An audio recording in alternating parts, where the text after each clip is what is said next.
Oh. Okay. Hello, everyone. Welcome to the Performers Pod. I'm Chelsea Poe, and I'm with such an important person in not only my career, but I think the trajectory of both lesbian porn and trans porn, Nica Noelle. Welcome to the podcast. Thank you, even though I don't use that name anymore, but thank you.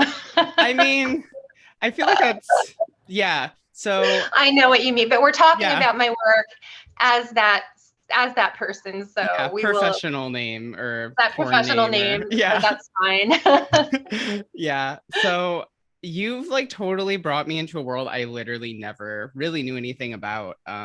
So I was first introduced to you actually when I was in college. I lived with two other trans women. One was straight, and I was like really involved with queer porn. I like started shooting that stuff. And then my friend came in and was like, there's mainstream trans porn that's not completely shitty. And I'm like, what? And then I saw all of the first trans romantic movie. And as you know, I'm very a lesbian and everything, but even just seeing straight porn that wasn't completely derogatory and calling trans women names really introduced me to you and just like really opened my eyes that it was possible. What really like made you want to do that? Oh boy. Well, having come to porn as a journalist that didn't expect to end up as a director, um, I was first, when I came to porn, I was viewing it through the lens of journalism and Mhm. observing the landscape. And I think I continued viewing it that way the entire time I was there, even as my role changed and I Mhm. became a director and then a successful director. I still at heart was there as a journalist, kind of looking at things and assessing what wasn't fair and, Mhm. things of that nature. And I was, as a lot of women that didn't really consume a lot of mainstream porn, which I didn't. I was a fan of lesbian porn, but not in such a way that I would really know what was going on in the world of porn. I was shocked at how offensive um, a lot of the films were towards different groups of people, trans women Yeah. being one of them. Um, Black people. I mean, just um, still that stuff still exists and it's still getting nominated for awards and stuff like that. There's still a blacked yeah, website. It's just so yeah, it's yeah, so all fucked of up. that. And so, I would kind of, I didn't, because I wasn't, I hadn't sort of organically come to porn. I came to write about it and then ended up having a chance to direct and ended up staying in it for a while. Um, I didn't really understand the way that things worked. And so when I went to the Feminist Porn Awards for the first time, I was really impressed and really excited that there was an award show that seemed sincere, that seemed Mm. to care about artistry. I was, introduced for the first time to the work of Shine Louise Houston. Yeah, Crash Pad actually here in SF. Yeah, yeah. Yep. And I jumped out of my seat and I ran to to John Blitt, who was also there. He's the owner of Mile High, where I made most of my career. Yeah, I Um, mean that's been most of your career for sure. I think definitely your best work yeah, was there. yeah, and I said, we have to get this director to, like, look at her stuff. It's amazing. This is what I'm trying to do. Like, I just saw it there on the screen, like what I had in my head, but I didn't really have the technical skill and Mm.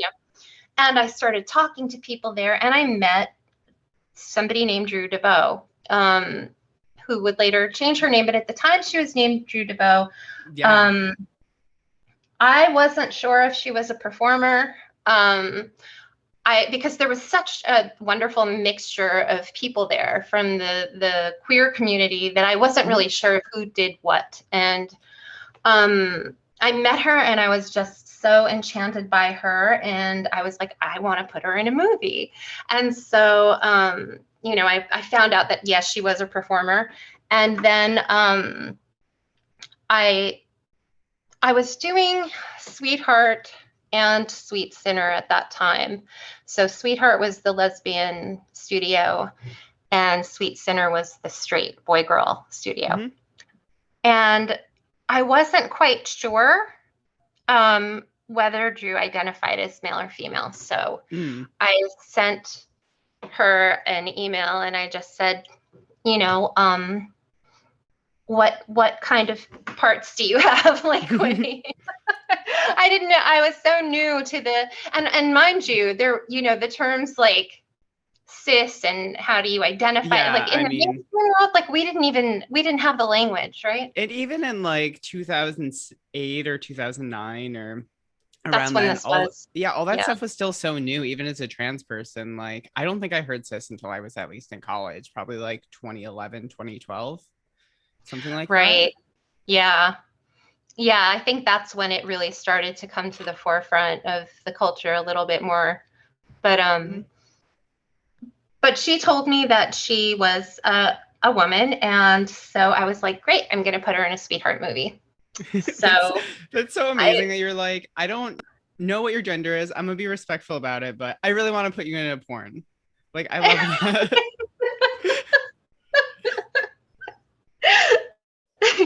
it's funny because once you're in porn, you forget how Mhm. outrageous you're being, like how radical you're sounding to the rest of the world, Yeah, you a know? little bit. Um, Yeah. well, I did. It's sort of like being in two different universes. The Mm. stuff that we talk about and find, normal everyday stuff in porn is would be considered absolutely outrageous in, the Hmm. corporate world. Yeah, I also think the casualness and just like how business-like it can be to people outside of it, it's just so confusing. It's Like, very it's two different worlds. yeah, my partner's in tech, so whenever I'm around their tech friends, everything is just totally different lingo. And then when they're around my porn friends, it's really just completely different worlds. It is, and it's one of the things that was fascinating to me at first, and that really, really burned me out over time and wore on me in ways that Hmm. I hadn't quite predicted. But anyway, so I put her in a sweetheart movie. Um, I became aware that she had not been born with girl parts Hmm. at some point, but it didn't matter to me. Why should that matter? She's a woman, and um, sweetheart video is vaginas. She has a vagina. She can be in sweetheart. That was my thought, and there was a lot of backlash about using a queer performer, a trans performer, somebody who had been through surgery Hmm. for gender reassignment. Um, and that was very upsetting to me. And I didn't quite know how to handle it. I didn't quite know how to feel about it. I felt very guilty about the position that I had put Drew in. I Hmm. felt I felt like I didn't know how to feel. Should I, should I go with the flow? Should I challenge this? If I'm challenging it, who am I challenging it for? Am I Hmm. putting people like Drew in the line of fire? Am I there? It just opened up so many questions and so many issues to me. Um, so I decided, I was basically told, not a good idea to mix genres by the by the studio head because the common conventional wisdom goes that what turns you on is what turns you on, and you don't want to get a surprise when you open the box. You want to Yeah. you want to get what you came for, and genres are kept separate. Hmm. um Now I thought that there was room for challenging that, because while I do understand that that's true, and I wouldn't want somebody telling me like, no, you have to broaden your horizons and jerk off to something that doesn't turn you on. I'd be like, no, I Hmm. don't.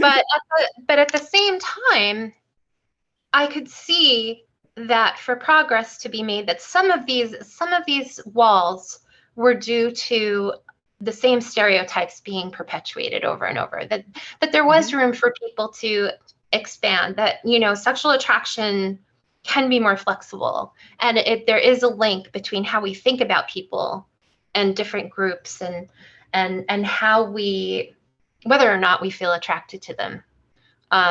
Not always, but there's room for that. So, but I was, you know, I wasn't holding the purse strings, and it wasn't my Yeah. decision to make. Also, this But was, 10 years before that was even thought of as, oh yeah, we can have trans people in different genres. It's fine. Like, no, it was it's such completely a not different fine. time. Yeah. Yeah. Um, so yeah, I would get in trouble whenever I would do things like that, you know. But But I would, it makes sense though, because if you're influenced by what Shine is doing, all of queer porn's whole like mentality is like, oh, there's all kinds of queer sex. So you might have like a lesbian scene with a cis woman and a trans woman. You might have two right. gay cis men. You might have a trans guy and a cis woman. Like, it's just all Sure. different stuff all kind of thrown in. It's like, oh yeah, if you don't like this, you can just go on to the next scene. We have plenty of porn. Like, Right, it right. makes And sense why you would take that. I think maybe that for the older, more conservative, so to speak, porn viewer, Yeah. that they might not be that flexible, and they might be looking for something that's more, a little more specific. So there's a range, right? And you Hmm. want to, and I was working within the mainstream porn milieu, you know. Yeah, Um, definitely. so so my whole thing was, how can I bring some of those principles and some of the kind of stuff that Shine does, how can I bring that into mainstream and make it mainstream, you know? Yeah, Not leave mainstream and go and do alternative porn or queer porn, but bring some of those ideas into mainstream and get the exposure and start to get people acquainted with things outside of their comfort zone. Um, and so I wanted to create a trans studio where I would present trans performers as, you know, the love interest in the you know, basically a straight porn studio that featured trans women in the roles of women. yeah, you it's just like as easy as you don't make it weird. Like, there's so Right. many trans sites where like, or even just sets you walk on where it's like, okay, now they have to find out you're trans. And it's just like, that's not a real thing that This happens in real life, really. this was a big issue, because this was why I ended up leaving Mile High and going to AABN, where I started Trans Romantic, was Mm, because Mile High wasn't ready to start a trans studio. They didn't, you know, the Sweet Center, my straight studio, and lesbian studio were the top studios really in the industry. They were the trend mhm. setting studios. Um, they wanted to keep me right where I was, and I was feeling like I wanted to expand. I wanted to be able to work with Drew without putting her in harm's way. Mm, Um, I wanted to be able to work with other queer and trans performers without having to worry that they would suffer backlash. And I wanted to challenge the norms that said, you know, you have to present trans women as a novelty, yeah. as you have to mock them and make fun of them, or the scene won't sell. Yeah. And this was still an issue when I went to AABN. They knew that I wanted, this is how they lured me over. They said that I could have a trans studio, and that's why I went with them for a while. Um, and I made Trans Romantic there, and they were fine with me, you know, basically making a romance studio Hmm. that featured trans women. But they wanted me to always have that, you know, surprise, I'm trans moment. And It's that was just like, no, you have so, to have that, you know, like you have to have that. That's what sells the scene. That's what makes it. And I was like, I don't want to do that, you know? Um, yeah.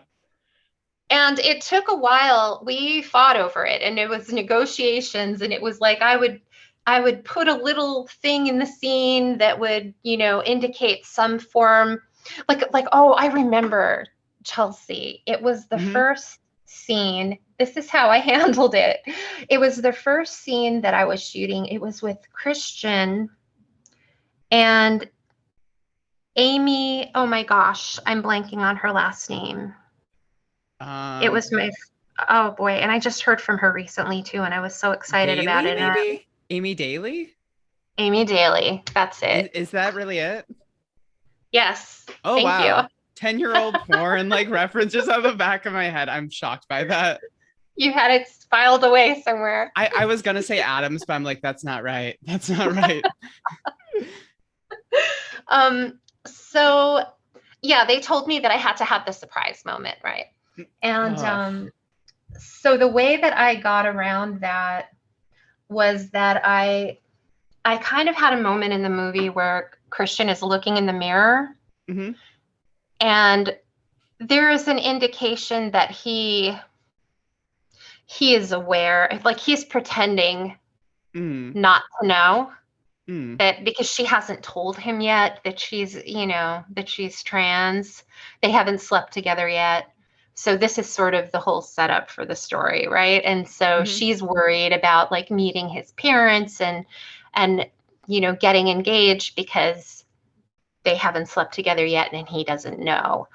Um so I turned it into something where I was sort of giving a cue to the audience that yes, he does know. He knows already. He's just not letting her know that he knows. And that was the best I could do right then in that struggle with them. I mean, even that back then, I mean, even now, that'd be a very like positive way to handle it.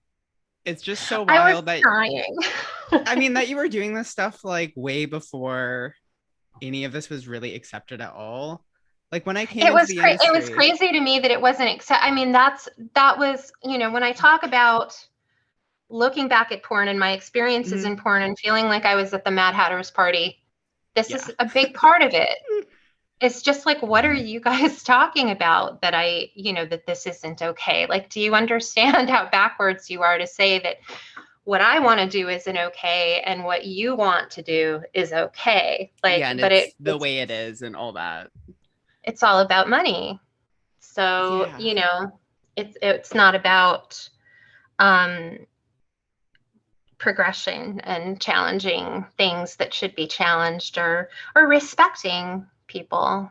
Um it's about the bottom line. And so it was challenging to have to try to walk that line while I was Mm. in porn.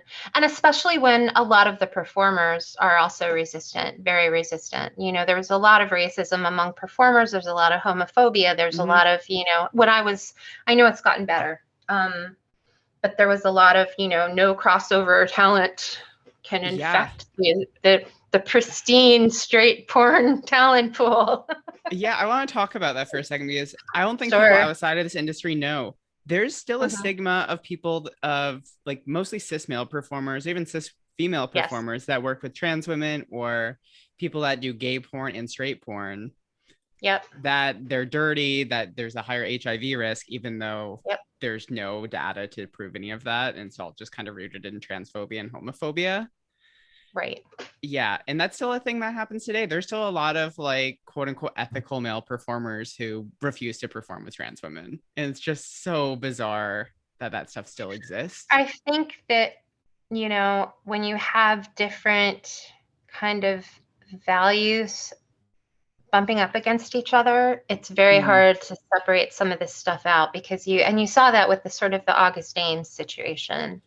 Yeah, I Um, mean, just like all around that, there were so many suicides around that point in porn. Like, there were, right? There yeah, were like six or something yeah, that there were year. It was six, I think, in crazy. the course of like 2 months or something. And one It happened was the very day of strange. AVN. Yeah, Oh my God. yeah, that Yeah. was really heavy that day. But what you saw during, the conversations around that Mhm. were, people saying, well, August has a right to work with who she wants to work with. Mhm. But our bodies are for us to decide what to do with. That's Yeah. true, but we should fight homophobia in porn. That's true. Um, there's no logic to saying that a test is sort of the thing that determines whether or not you can work with somebody. and then say that one person is less or more trustworthy than the Hmm. next if they're both holding a clean or I guess you shouldn't say clean anymore. I've been told Um, a clean test of yeah, negative test, I guess. Yeah. negative. But also negative test has a different connotation now too. So Right. yeah. So there's so many different ways to look at it and whose rights should come first and why. I mean, Hmm. I think, we're seeing all these issues bump up against each other outside of porn as well. Hmm. Comedy and, Dave Yeah. Chappelle's latest comedy special raises a Hmm. lot of these issues. And whenever you're dealing with sex and people's bodies and that sort of vulnerability, Mm. um, it's all heightened, I think, and it just takes a very long time to make progress. Yeah, I also feel like porn performers are on a platform that if you take a stand one way or another, whether you say something abhorrent or something that's reasonable and people take it the wrong way, it just blows up. I really Yes. the longer I'm in this industry, the more I see connections between athletes and porn performers because when you say something wrong or right, half the people are going to take you at your possible worst and be like, you're trying to destroy this whole industry. You're trying to destroy this, this, and this. Oh, you're just Yes. crazy. It just Yep. feels like there's a lot of crossover with that. I definitely experienced a lot of that as somebody that was constantly just sort of like, duh, why do you do it this way? This is stupid. Like Yeah. I was constantly just not aware of the fact that, I was rocking a boat filled with colleagues and performers in it that didn't want me rocking it. And Hmm. um and yeah, there's a huge price to pay for doing that. Yeah, I think it's just very interesting how much has changed over time.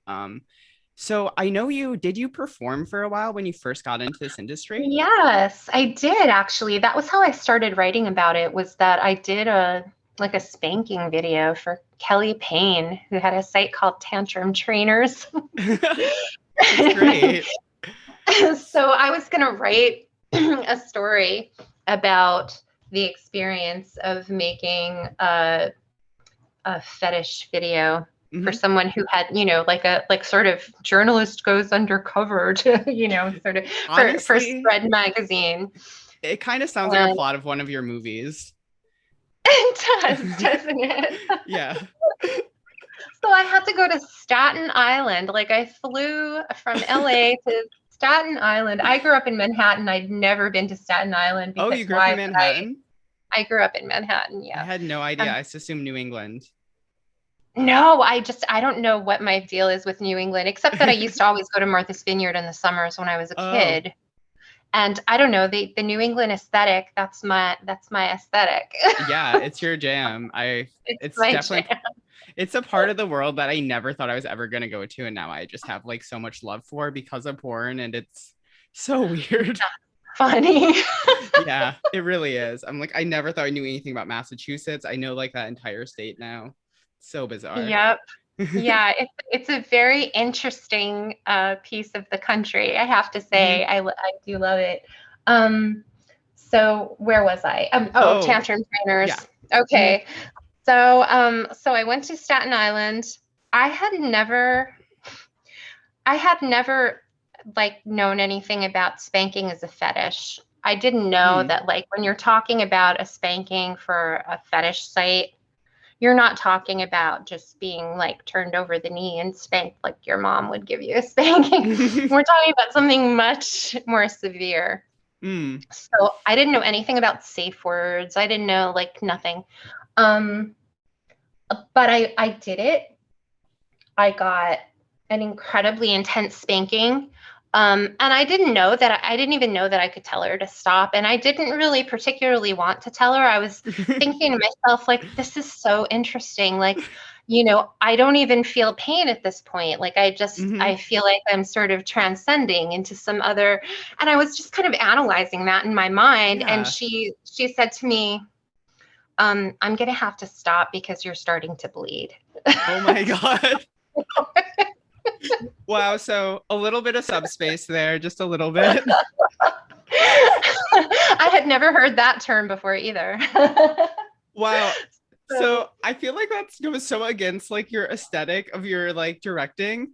Like I would have never yeah, expected your first porn performance that you ended up bleeding from a spanking. That's so I hardcore. did. And I was like, I know it's strange because some of the things that were like very interesting to me and that I would end up doing in my personal life were things I would never put in a film, you know? Mm, yeah. Um, but um and I would never be interested in watching, frankly. Mm, But um I found the experience to be very exhilarating, and mm. I was surprised by how it sort of made me feel very alive and awake and present. And I was in a great mood for the rest of the day, even though I literally couldn't sit down. I had to stand up at dinner that night. Oh I my could God. not, I could not put my ass down on anything. I was not just black and blue. I was every color you could imagine. So, so then I was sort of interested in seeing what other experiences I could have that I could write about, because I did end up writing an article about it. I won some sort of thing for the article. I don't remember what. It was a book. I went to a reading in New York City. It Oh was an wow. interesting experience. Yeah. Um, so I decided to seek out more experiences like that, and I ended up being introduced to Dan McConnell from Girlfriends Films, Mm, and he had a very small amateur lesbian porn studio, and he was trying to keep it under wraps that he was a guy making the porn. He would have an alter ego named Carol that would respond to the emails and letters from from people that would watch the movies. There was nobody. He would shoot the movies in his house in mhm. Encino. He had a little house, just a little ranch house, and he would put the girls in like ball gowns, like we were all going to sort of like a coming out party. Oh my God. We would be wearing the long gloves and pearls and you know, prom dresses and stuff, and like a debutante's ball. I need to find some of these like DVD covers or some footage of this because this Okay, sounds so so funny and so amazing. look for a title called Girls in White from Girls in Girlfriend's White. Film. Okay. I'm definitely gonna Yeah, look look that up for right the after early this. the early volumes, because yeah, you'll see me in them. Um, but basically, I thought he was doing something very interesting, and you know, uh, I did some scenes for him, um, and he asked me if I would write some scripts because he knew I was a writer. And so I wrote some scripts for him, and he was like, "Well, hey, how about you direct them?" And I was like, "What?" you know? And Yeah, also at this time, it felt like there weren't that many people who performed who then directed. It feels like that was still there pretty wasn't. rare. They were Hmm. everything was very separate, and there really weren't any female directors to speak of. Hmm. There were there was like Stormy Daniels, who was at Wicked, and you know, was doing kind of very mainstream corporate type porn and had a Hmm. lot of like support, um, you know, budget wise. Um, but there weren't a lot of women that Hmm. were like coming in and making real moves about, you know, the direction porn was going to go in. And I didn't know that that was what I was doing because I didn't really know anything about the industry. So he ended up asking me, I made a movie for him called Lesbian Psychotherapist. I wrote it, I directed it, I shot the camera of in the scenes that I Hmm. wasn't in. It did really well. And he asked me if I would be sort of the creative director for the company. And he offered me a job full time, writing, directing, kind of being the face of the company because he wanted to be in the background. Mm. And he didn't know how to write, and he didn't know, he wanted the company to be a success, but he really didn't know how to get it there. So I was thinking to myself, this will be kind of interesting because what if I do this for a year and then write a book about it, you know? Yeah. So so I gave up my job as paralegal Wow. and I took his job offer. I took a big pay cut, but I thought, well, this is going to be a wild ride, you know? Hmm. And And this was still so all in LA? this was in Encino. Yeah, this Okay. was in Los Angeles. So then I thought, you know, it's my job to kind of make this company successful, right? That's what he's Hmm. hiring me to do. And so I just started taking stock of like what makes what he has popular to the people that watch it and how could we expand on that. And then I was thinking, wouldn't it be interesting if we got like big porn stars, people like Nina Hartley and Stephanie Hmm. Swift and Kylie Ireland? What if we got people like that and we just took off all their like makeup and trappings and, you know, and made them regular people like the mom next door? You know, the like, Yeah. and we gave them like realistic things to say that weren't campy. And we put like seduction into it and just made it sort of weird and interesting. And so I started doing that. And this was the days of MySpace. So the performers that I would book for these weird little lesbian movies, you know, the performers would start talking about it on MySpace and promoting it. So all of a sudden we had all these promotional outlets that we hadn't had before and saying like, I had the greatest experience. I got to have sex the way I wanted to. I didn't have to open up for the camera because that was the thing. When I would see people open up for the camera, I'd be like, what are you doing? Yeah, I remember on set, yeah, I'm like, when you perform in porn, that's just what you do. And I just Right. remember you being like, "Oh no, you don't have to do that." I'm like, "What do you mean though?" It was just so hard to be like, "Wait, so I'm supposed to like continue kissing while fingering?" Really? Okay.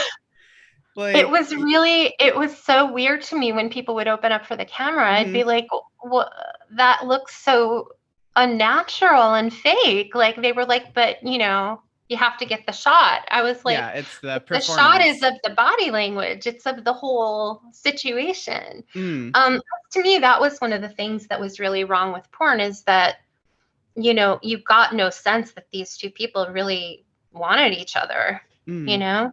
They were sort of connected at the genitals and the rest of their bodies weren't touching.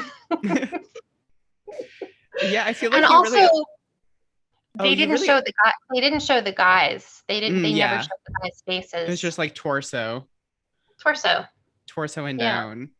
Yeah, I feel like you really humanized porn, that you really made it be like, oh, these are actual two performers and trying to facilitate a situation that there's gonna be an actual connection when they do porn, as opposed to, I feel like before it was so much just like, oh, it's a gig, I'm gonna get my money, it's an afternoon thing. I think you really It's changed that. true. It's true that there were people that felt that way and there were people that didn't and that were really like, wow, I have a chance to do something kind of different and interesting and I'm all in, you know?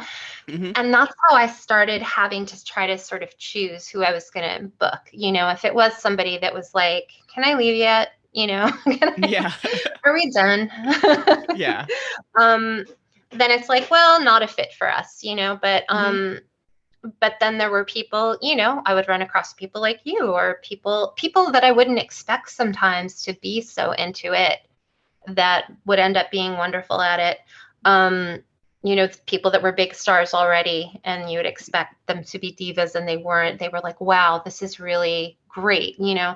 Hmm. And so yeah, sort of, word started getting around, and the scene started getting out there, and um, all of a sudden things happened so quickly in porn and all of a sudden girlfriends films just blew up. It just blew up. And you know, Mile High Media made me an offer to come and do the same thing for them because they didn't have any studios yet. They were a Mm. distribution company.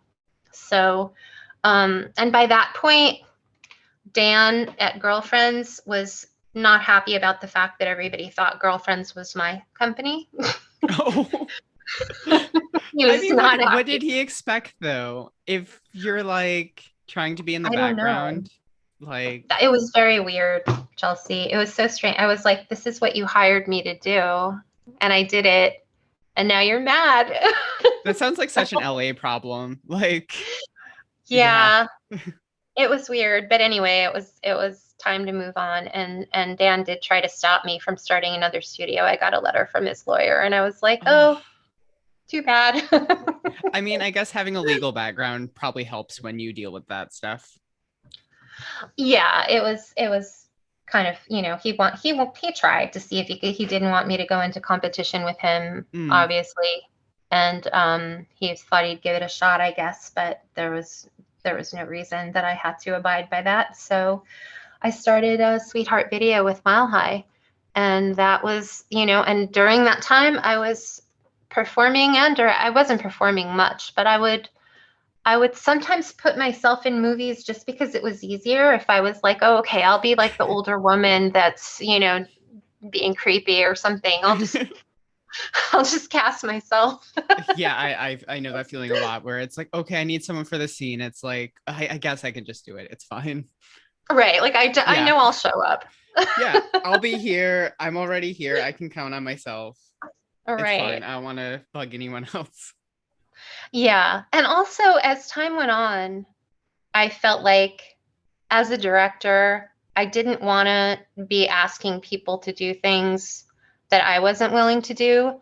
Yeah. Also because of the stigma, which is why when I started working with male performers, I made sure to work with performers that, you know, were considered like crossover performers, or Yeah. people that, were considered risky, Hmm. because I wanted to put people in my movies from, all genres, but I wanted to show that, like, it's perfectly safe to work with with people from, that also do gay porn, or that are black, or that, Hmm. like, I wasn't trying to put myself in a different category or a different position than the people that I was directing. So I wanted to perform for that reason as well. But then it eventually just became too difficult to do both. I was so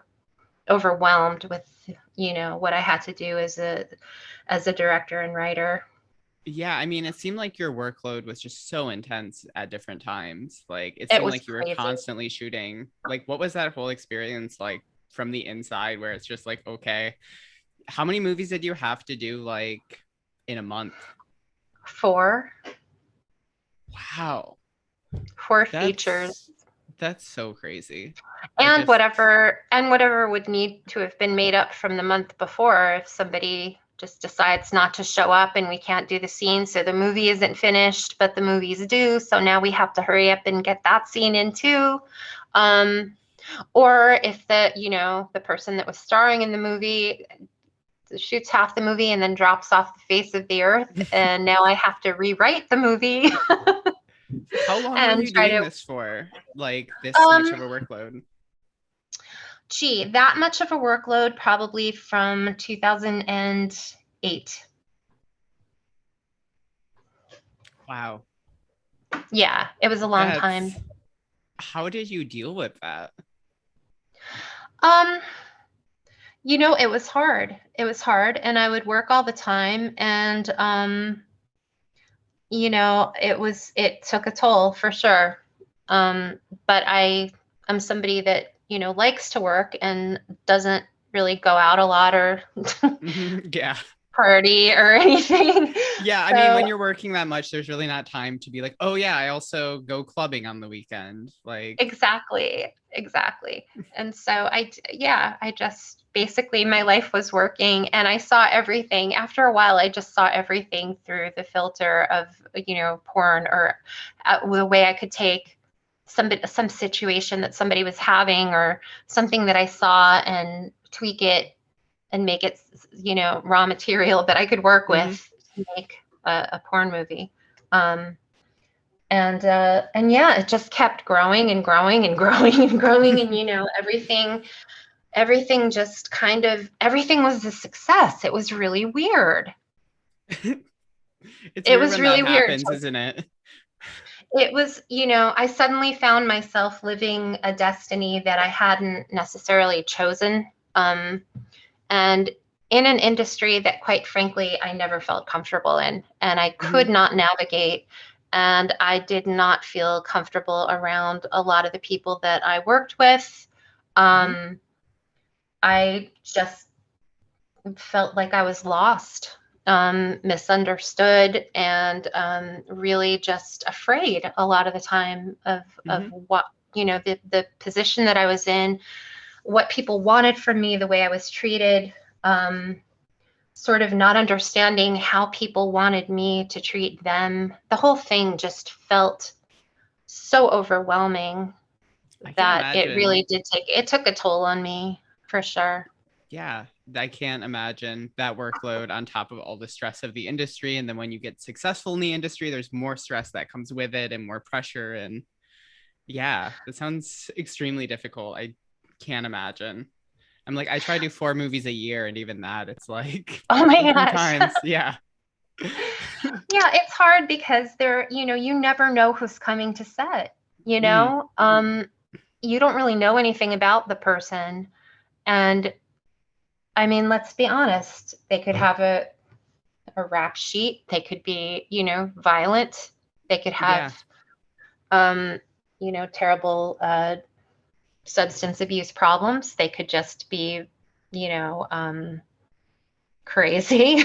Or also I mean, going you through, just, yeah, or also yeah, going through all their own stuff that, we don't know yeah, about because we're on set with them for, maybe 3, 4 hours or something. It's just so, there's just so many different exactly. parts of this industry and so many, I think the biggest thing I learned from this podcast is there's just so many reasons why people go into porn.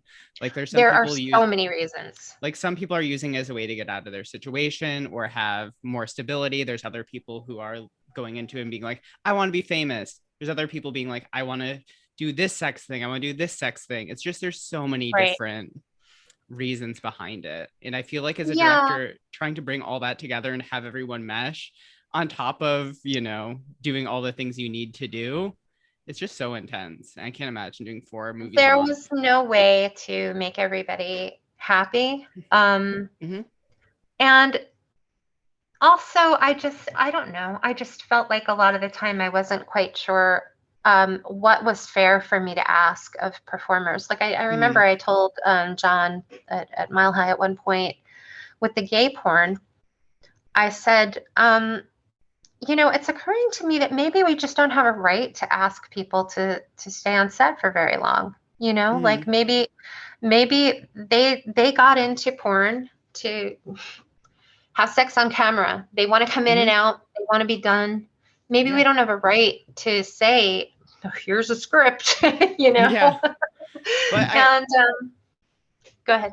yeah, I think what you've done though in porn, like, so I usually just go into these podcasts being like, okay, I just want to find out why the person got into this, all that stuff. With you and a few other people, I had a set plan, and I just want you to realize how much of an impact your work has had on what modern porn is. Like, your writing style is now what all of these companies are essentially doing 10 years later. That's really crazy. I mean, it's what's crazy. The craziest thing to me about it is that I was treated like a complete crazy person, Mm-hmm. like an outcast, an outsider, ungrateful, not willing to go along with, the old school ways of Yep. doing things. I was really put through the ringer about the what I was doing. And so that just it's another head fuck, if you will. Truly, it has to be so strange because, like, not only what Mile High is continuing is definitely within what you're doing, just so many of these other companies are kind of doing a version of that.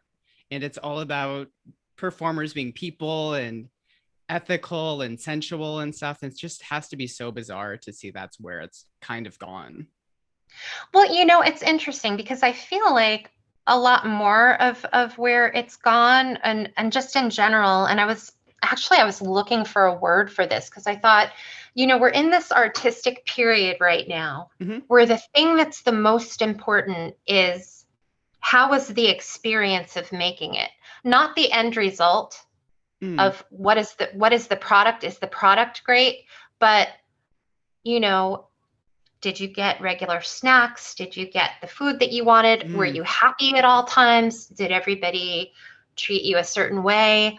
That's become sort of the standard or the lens through which we mm, view art. Okay, like yeah. we want to know if we're looking at something that everybody who is involved had a good time and was treated very well Hmm. while they were making that piece of art.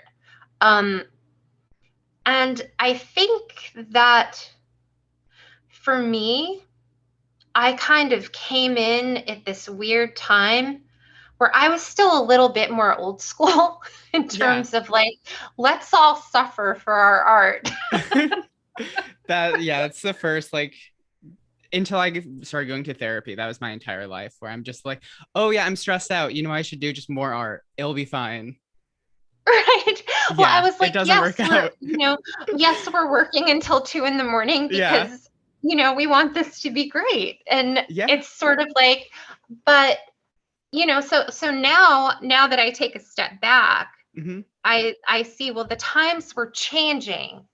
Yeah. So it's like, the question is not, was there a great product at the end, or did you give a great performance, or, was it a Hmm. great sex scene or whatever? The question is, well, did somebody stop and take time to talk to you and, have a little therapy session with you or Yeah. something when you needed it? Um, were your needs met? I am not somebody that can meet a lot of people's emotional needs. So right Hmm. there, I really felt very, very intimidated by what seemed to be expected of me by certain performers. And Um, it was and still that so was vague that back was then hard. too. It was so vague back then because honestly, until probably the last maybe 4 years, a lot of this stuff has not changed in the industry. Like it still very much was like, oh, you just work as much as you can, having 4 shoots in a weekend, totally normal. Even I talked to someone 2 days ago and they were talking about how they had 9 shoots in a week. And that was just like their start of their career. It's just so different now, I feel like. Yeah, I think, there is a lot of overworking performers because they're in demand when they're new a Hmm. lot of the time. Um, and they really just, they do several scenes a day sometimes. Yeah. Um, I know that things are changing now though, as performers are able to kind of control their own thing through OnlyFans Hmm. and other platforms where they're not just relying on the phone to ring and for a studio to cast them. Yeah. They have more control over how and when and where they make their money, which I think is great because there are a lot of different ways to look at the sex industry and look at porn. You can look at it as empowering, you can look at it as damaging, like however you want to look at it, all Hmm. of those things are true. It's Like true, yeah. There's both great things about this industry and really terrible things. And I also feel like it so varies by country you're in and what the porn industry is in your country. There's just so much to it. definitely, definitely. And I think it's very important that people have more control over whether they feel like working that day and with Mm, who. Um, because, there are a lot of analogies made between like, well, do you ask a secretary or an accountant if they're happy every day at work? Like, why are sex workers expected to be happy every day at work? And it's like, well, I think we can all agree that sexual trauma is very different than other forms of trauma. Like, hmm. if somebody comes up and, kicks me, Hmm. um, obviously that's a violation and physically it will hurt, and it's Hmm. something that may or may not leave me with some form of trauma. Hmm. But if somebody rapes me, we're looking at a Yeah. whole different ball game. Okay, if you compare a rape victim to a football player who gets knocked in the head every day, Yeah, you're looking at two different things. And so for I sure. feel like there's a false equivalency that people make, and sex work does deserve its own unique category, and it comes with its own, unique risks. Hmm. and a lot of ways that you can be damaged that you generally won't be or can't be working as a secretary or an accountant unless somebody, unless your boss is doing something horrible to you. Yeah, But something horrific. right, but just in terms of the job itself, like what the basic job requires of you, I don't think is traumatizing the way that sex work can be. And Hmm. and I don't really know, Chelsea, if I think that there's an ethical way to make porn that doesn't involve the performer deciding every last thing about their experience. Yeah, I think that's why content trade's so much on the rise, but there's obviously issues with that. I don't know if you're aware, but there's a bunch of fake tests going around Vegas now where people are releasing content so much that they get something and then they feel like they can't miss out for having an STI. So there's people faking Oh my tests. God. But for me, I think content trade is going to be like the way of the future. And you're going to see some directors who are still going to exist to kind of help facilitate performers, and probably someone like you who really has a unique gift with writing and really brings something to it, as opposed to a lot of directors who are just standing on set and kind of, you know, not really doing much. So I don't know. I That's kind of my yeah, I hope for don't the future, though. I don't think I could ever shoot porn again since I came to the Mm, realization that, you know, I just don't think there's a way to ethically tell somebody, now I want you to do this sexual act with this person mm. this way. You know, Yeah, I, I I can just, completely understand that. yeah, I feel like, well, first of all, because then they say, well, make sure they know that they can speak up on set or do that, but we all know from, the more we Hmm. we discuss sexual trauma and the way that it works, giving consent, the way that works, the way that we recall it, we can look back on something and go, I really didn't want to do that. Hmm. I did it because I felt I had to, or I didn't want to ruin the shoot, or but I was really uncomfortable with that person. I really didn't like how I was feeling. Hmm. Um, and now that scene is out there for all eternity, and it Yeah, makes me really feel traumatized. I don't think I could ever risk doing that to somebody. I I just can feel like understand that. everybody needs to be, when it comes to sex, real, like actual sex, not just a movie where sex Hmm. is depicted. That it's in its own special category, and I don't feel anymore that there's an ethical way to make it, unfortunately. I can definitely see that. For me, I think the biggest thing that needs to be gotten rid of is these companies who essentially have a checklist of like, you have to do this, then you have to do this. And it's just like You mean for the it, directors, like what they have yeah, to? Yeah, yeah, it's all that now. It's all an algorithm, and it's all determined by what sells. yeah, I feel like for it's not even as a performer, it's not even like a pressure from the director. It's, oh, I like this director. I don't want them to get in trouble because I didn't do this. You get what I'm Right. saying? Like, I feel like, Sure. Sure. yeah, I think that's like, for me, the biggest issue around consent in the industry.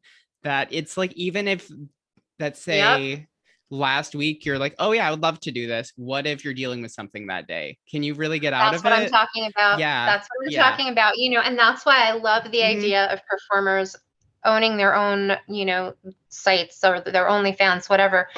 Because if you don't want to do it that day, whoever you were going to perform with Hmm. might be bummed, but you're not going to hold up somebody's movie, you Yeah. know?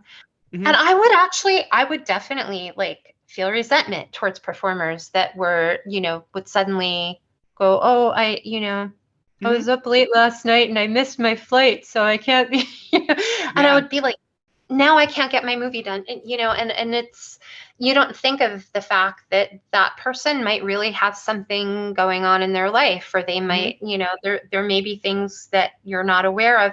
You can't possibly be thinking compassionately about everybody all of the time when you Yeah. When have to you're get the, a product in, hmm, yeah, you're the at some person in point it charge. It's becomes your job on business. the line. Exactly. And I think that, that, like you just said, that really, people don't think about that when they think about consent, and when they think Mhm. about whether people really want to get on set that day and have anal sex. They Yeah. might be doing it because they really like the director, or they want to make sure that the director casts them again, Hmm.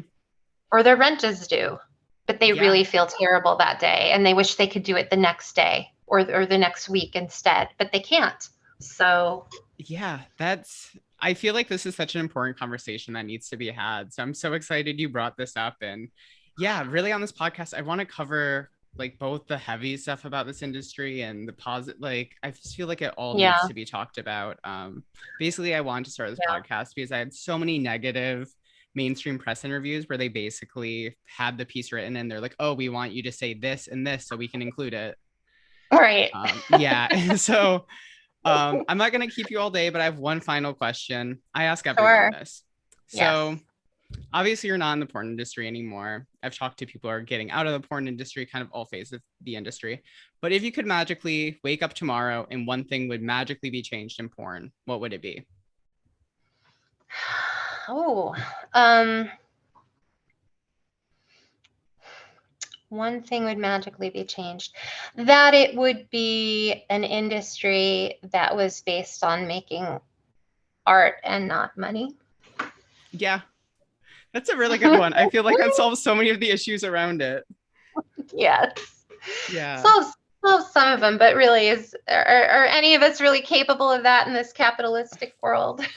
Yeah, I'm like, San Francisco rents are too high to be like, it's just art. I'm like, some people need to buy it, or I'm a little bit fucked. But Exactly. Yeah. And so the conversation goes on, right? Well, all we can do is just keep thinking about it. yeah, I think that's a great place to stop. Thank you so much, Nica. Sure. Do you want to share where people can find you, or do you want no one to find you anymore? I understand I either way. I am not at all involved in porn. I wanted to have this conversation because, frankly, I think that you're such an important performer and person Thank in the you. industry. I have been inspired by you from the first time that I met you. I Aw. loved writing for you. And I wanted to talk about things that are interesting. Part of the reason that porn was interesting to me was because of being able to have conversations like this.